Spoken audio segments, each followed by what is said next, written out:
His view, genocide encompassed a broad array of crimes committed with the intent to destroy a national, religious, racial, or ethnic group.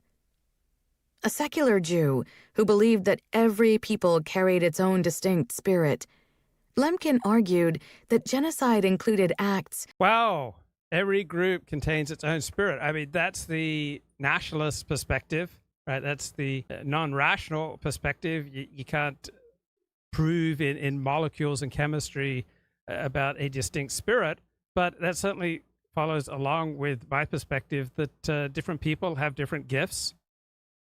And I like that idea that each people has its own distinct spirit, has its own contributions to make. Not just of physical obliteration, but also of cultural annihilation. For him, the word described any attempt to stamp out a people's essence from the earth. It included mass killings, as well as actions to eliminate the essential foundations of the life of national groups. The destruction of language, traditions, monuments, artworks, archives, libraries, universities, and places of worship.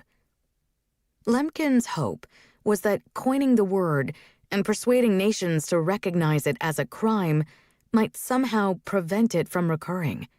He wanted his neologism to convert what Winston Churchill once called a crime without a name into an identifiable, obvious, and abhorrent thing. And let's say his idea was made into international law, then so what? Who's going to enforce it? All right, a law is only as strong as its enforcement. There are all sorts of laws that we don't abide by because they're not enforced. Right? People download movies, music all the time. Right? The smarter ones use a VPN. It's illegal, but people do it because the law against it is essentially not enforced.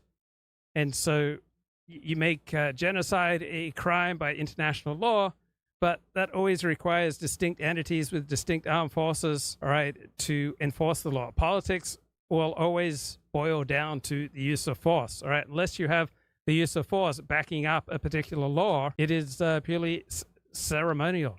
It is just purely there for show, but lacks substance.